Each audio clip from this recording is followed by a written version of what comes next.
माध्यम के लिए पहली रैंक आना हम सब हिंदी भाषियों के लिए बहुत बड़ी बात है।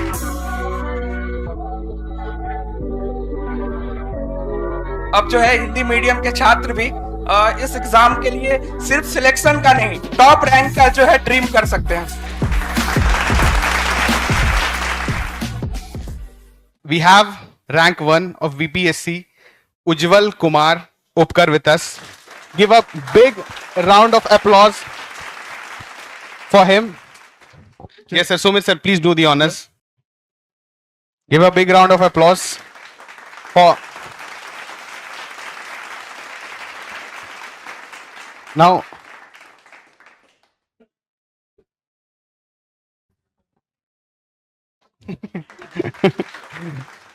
उज्जवल की जर्नी देखो बहुत ज्यादा इंस्पिरेशनल रही है। और उज्जवल कल रात से ही मेरे साथ थे और हमने इंटरव्यू किया।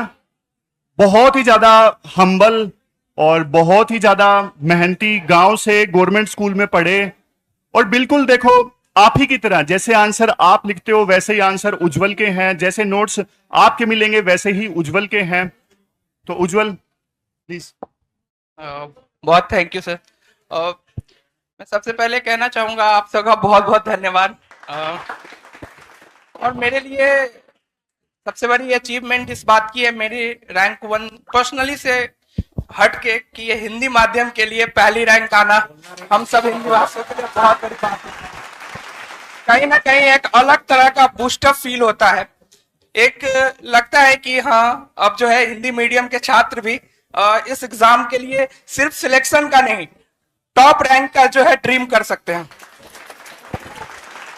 जो मुझे सर ने एक वो दिया था कि हाँ 3 क्वेश्चंस आपको बताने हैं। सबसे पहला उन्होंने बोला था कि आपके कौन से 3 बातें हैं आपकी लाइफ में जो आपकी सफलता के लिए इम्पोर्टेंट है। सबसे पहले मैं बोलूंगा मेरी जो स्ट्रेटजी रही है उसमें हार्ड वर्क के साथ स्मार्ट वर्क का बहुत बड़ा योगदान रहा है। मैंने चीजों को बहुत ज्यादा एनालाइज किया है कि मुझे किन चीजों को पढ़ने से फायदा होगा, किन चीजों को पढ़ने से नुकसान होगा। मैंने इवन कभी कभी मतलब अगर 4 घंटे की पढ़ाई करी है तो 2 घंटे एनालाइज करने में ध्यान दिया है कि मुझे अगले 2 घंटे में क्या पढ़ना है। इससे मेरा टाइम काफी बचा है और प्लस मैंने काफी जैसे ट्रिक्स बना के, कोड बना के, ये सब बना के भी काफी फैक्ट याद किए हैं। तो ये एक इम्पॉर्टेंट है कि स्मार्ट स्टडी।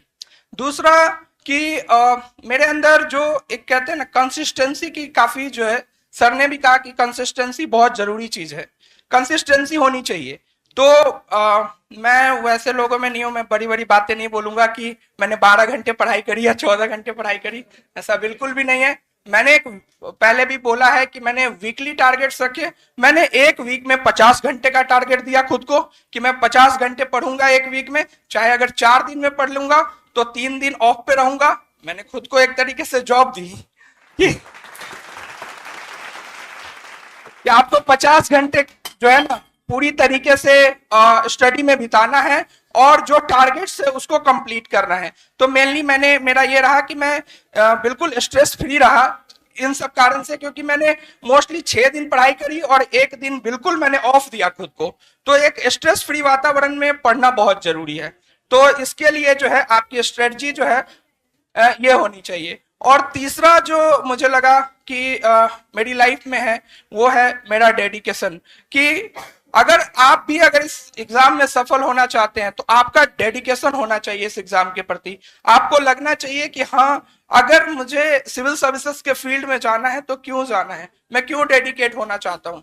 क्योंकि ये ऐसी फील्ड है जो जिसके बहुत सारे पॉजिटिव साइड्स भी है, बहुत सारे नेगेटिव साइड्स भी है।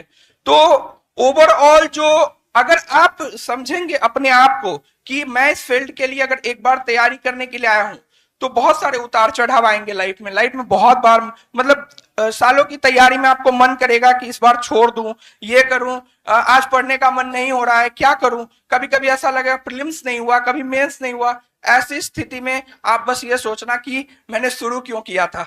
बस अगर ये सोचोगे आप तो जरूर आप जो है इस एग्जाम की कंसिस्टेंसी को बना के रखोगे। ये 3 बातें। गलतियों की बात, मैंने पहली गलती की थी कि मैंने साइंस की एनसीईआरटी नहीं पढ़ी।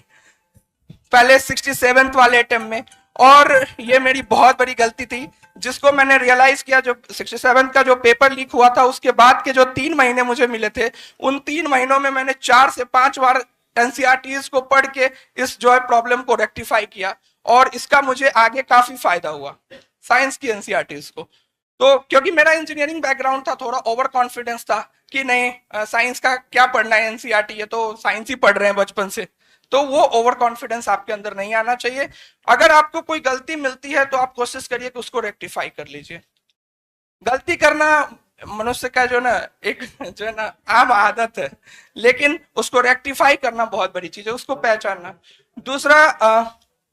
दूसरा ये कह सकते हैं कि मेंस राइटिंग में पहले मुझे लगता था कि मैं बहुत सारे डेटा याद करके जाऊंगा और एग्जाम में कोट कर दूंगा। जैसा आप लोगों को भी लगता होगा कि हम इकोनॉमिक सर्वे पढ़ रहे हैं, पूरा डेटा मुझे याद रहेगा और मैं एग्जाम में जाके लिख दूंगा। ऐसा कुछ भी नहीं होता। एग्जाम में आपने जो आंसर राइटिंग में जो सिंप्लिसिटी दिखाई है, जो नॉर्मल डेटा यूज किए हैं, जो आप रेगुलर प्रैक्टिस में है, आप वही लिख पाते हो। तो आप अपनी इन सब डेटा फैक्ट को रटने की बजाय आप ये ध्यान दो कि आपकी आंसर राइटिंग कैसी है। अगर आपकी आंसर राइटिंग में जो 3 पार्ट है, जो आपका इंट्रोडक्शन है, वो बहुत सिंपल होना चाहिए। इसके अलावा जो मेन बॉडी है या फिर कंक्लूजन है वो बैलेंस होना चाहिए। तो इस पर ध्यान देना। और तीसरी जो मुझे लगा कि मैंने गलती करी उस टाइम पे, जिसकी वजह से मुझे थोड़ा टाइम भी लग गया कि मैंने जो है प्रॉपर शुरू में उतना अच्छा गाइडेंस नहीं रहा, लेकिन धीरे धीरे जो है मुझे इस फील्ड के बारे में पता चला। ओनली आईएएस से कैसे जुड़ा हूँ, मैंने कोई इसका ऐसा कोर्स नहीं लिया है, लेकिन 2019 में सर का जो है प्रीलिम्स बूस्टर कोर्स आता था और एडिटोरियल डिस्कशन, वो मैंने लगातार 4-5 साल देखा है। प्रीलिम्स बूस्टर कोर्स सर का तो बाद में बंद भी हो गया, और मैं आपको बिलीव दिलाता हूं कि सुमित सर का जो कंटेंट है एडिटोरियल डिस्कशंस में, या फिर अब तो प्रीलिम्स बूस्टर कोई और करता है शायद, या उसका नाम चेंज हो गया है, लेकिन जो एडिटोरियल डिस्कशंस में सर की जो आवाज है ना, वो आपके ना एग्जाम में आपके कानों में गूंजेगी कि सर ने ये बोला था, आप ऐसे चाहे इसको करें। तो इसके लिए ना मैं, ऐसा नहीं है कि मैं यहाँ पे आया हूं कि मुझे मतलब कुछ मोटिवेशन मिला या कुछ। सर, मैं पर्सनली सर के लिए आया था कि मुझे एक तो सर से मिलना मेरा ड्रीम था। मैंने सोचा था जिस दिन सिलेक्शन होगा ना, सर को एक मेल लिखूंगा कि सर आपके जो है इनडायरेक्टली बहुत सपोर्ट रहा है, सर आपके कोर्सेस फॉलो किए हैं काफी ज्यादा। जैसे 2019-20 की बात बताता हूँ, यूपीएससी प्रिपेयर कर रहा था, सर के आर्ट एंड कल्चर का एक 3-4 घंटे का वीडियो आया था। मुझे आर्ट एंड कल्चर में शुरू में इतना इंटरेस्ट नहीं आता था, लेकिन सर की वीडियो देखने के बाद जब 68 बीपीएससी में टेम्पल आर्किटेक्चर पूछा गया, मुझे वही याद था कि सर ने ये वाला पढ़ाया हुआ है। तो एक होता है, वो होता है ना ऑरा बोलते हैं जिसको, वो सर के अंदर है। सर की आवाज में बहुत ज्यादा वो जादू है, क्योंकि सर को तो आज आप फेस रिवील पे देख रहे हो। हमने तो 2 से 3 साल, आई थिंक सर 2022 तक सर ने कोई फेस रिवील नहीं किया था, हमने सिर्फ आवाज सुनी थी सर की। तो काफी लॉन्ग टर्म तक इनडायरेक्टली जो है ओनली आईएएस से जुड़ा रहा। प्रीलिम्स में किसी ने मुझे रिवीजन मॉड्यूल्स भेजे थे जो प्रीलिम्स के लिए आते हैं पीडब्ल्यू ओनली आईएएस के।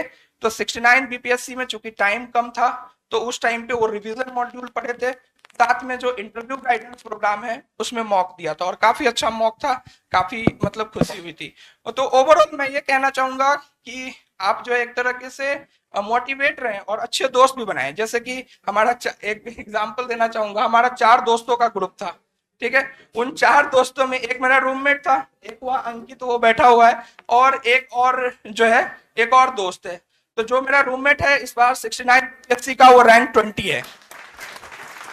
इसके अलावा जो एक श्रवण है वो 68 बीपीएससी का रैंक 33 है, वो डीवाईएसपी है, और अंकित जो है वो ऑडिट ऑफिसर है। तो हम चारों ने काफी डिस्कशंस किए सब्जेक्ट्स पे, और काफी सारे जो है एक दूसरे से इंटरचेंज किया चीजों को। तो इसका फायदा मिला। अगर आप, ये होता है ना जब हम डिस्कशन करते हैं ना, दोस्तों के साथ, टीचर्स के साथ हमारा इंटरेक्शन अलग है, लेकिन दोस्तों के साथ हम इंटरेक्शन करते हैं तो वो चीजें हमें लॉन्ग टर्म तक याद रहती है। तो मेरा यही रहेगा कि अगर कोई करंट अफेयर का टॉपिक आता है या कुछ आता है तो आप लोग आपस में भी डिस्कस करें, उसके पॉइंट्स पॉजिटिव निगेटिव जरूर ढूंढे।